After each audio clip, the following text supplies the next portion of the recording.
Great.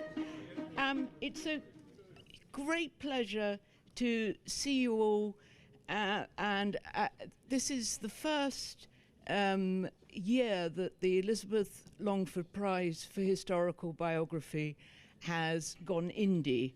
We've been under the kindly umbrella of the Society of Authors for 19 years. So without further ado, I will pass the microphone to our excellent Chair of Judges, Professor Roy Foster. And again, welcome to all of you, shortlistees, family and friends. Thank you, Flora. It's a great honour to stand before you as the chair of the Elizabeth Longford Historical Biography Prize, which is why I'm wearing a sort of quizmaster's jacket. I'd like to talk a little about the prize. I'm not going to go on for long because we have more important announcements to make, but it's a very valuable and I think rather particular kind of prize. It's not just a prize for biography, which sometimes pull in the most extraordinarily, to me, irrelevant books. It's a prize for historical biography, for people who shaped or reflected history or made it. So it's a prize that tries to recognize the varying ways in which people contribute to history and make their own times and often at the same time reflect them. Last year's winner was a wonderful example of this, and it's terrific to be able to welcome Fred Logevall here tonight, whose first volume of his magnificent biography of J.F. Kennedy won the prize last year, but thanks to COVID we weren't unfortunately able to have an occasion like this to celebrate it, but Fred is joining us tonight. But the prize winner this year has come ahead of a very, very strong field. In the tradition of redefining people who affected their times in a different way, all these books were absolutely right, I think, to be shortlisted. And they were all works of impressive research and historical imagination. Jane Ridley was marvellous on making what she calls dullness entertaining in her Life of George V.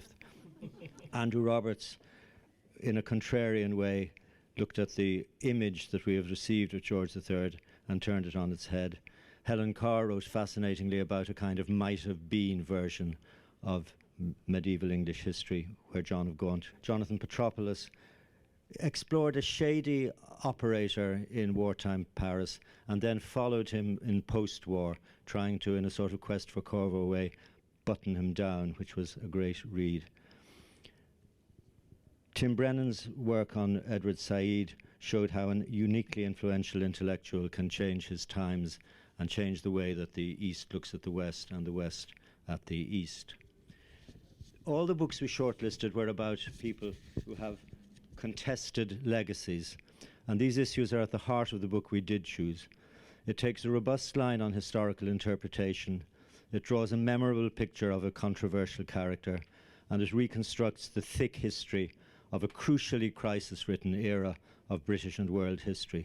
The book is, as you may already be guessing, Andrew Roberts' George III.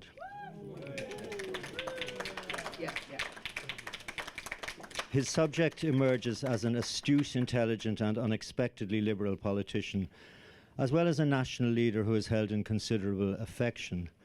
I have to say this may surprise some historians of America and indeed of Ireland in the same period. Britain's treatment of Ireland during George's reign was par for the course, as any news bulletin today reminds us. I have to say that, but I leave it there. Nonetheless, we're judging not that often unhappy story, but a consummate and magisterial biography, which is in some important ways a work of radical revisionism, especially about Crown authority in politics. It takes a man who is caricatured in so many ways and rather endearingly used to collect the caricatures of himself and reshapes him for a modern audience. It's firmly in the spirit of the Elizabeth Longford Historical Biography Prize, a tradition which Andrew Roberts understands instinctually, and we're delighted to honour him. I'll now hand over to Flora to present both Fred and Andrew with copies of her grandmother's book. Thank you very much.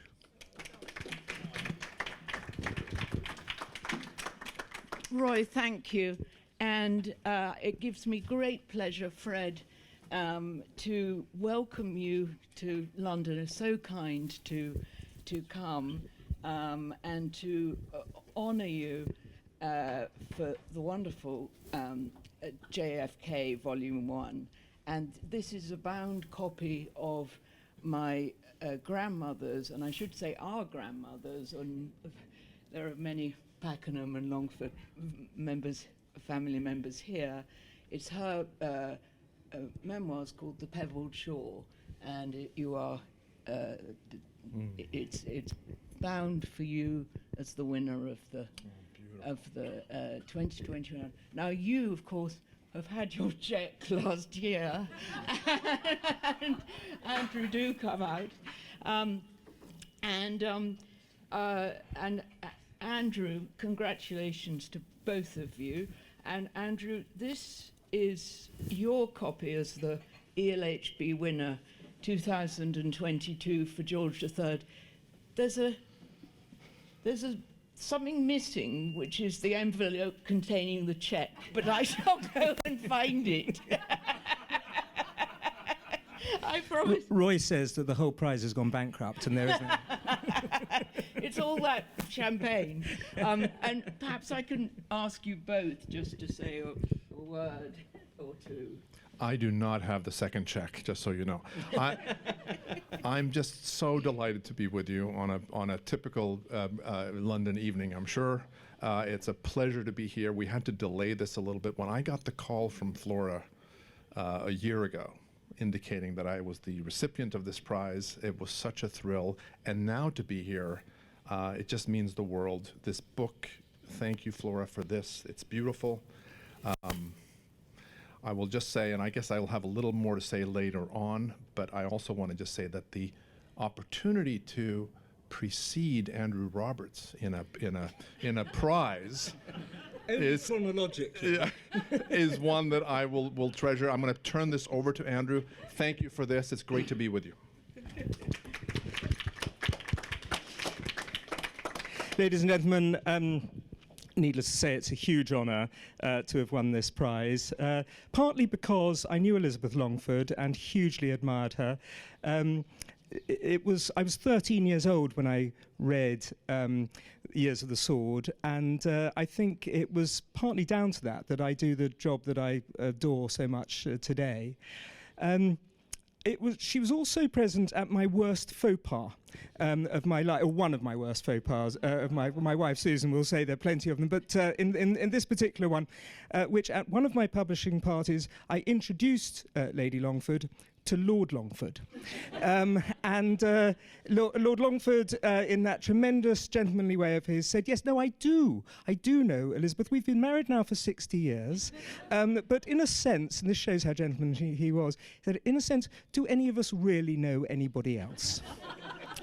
I would like to say that, of course, having been a judge of this prize, it's all the better, because I really know how much hard work and thought goes into this, and also to have been in the same shortlist as Jane Ridley and Helen Carr and the others, fantastic writers themselves. So this is a tremendously important and interesting and wonderful day. And thank you so much also, of course, to Flora, who's brought us all together today.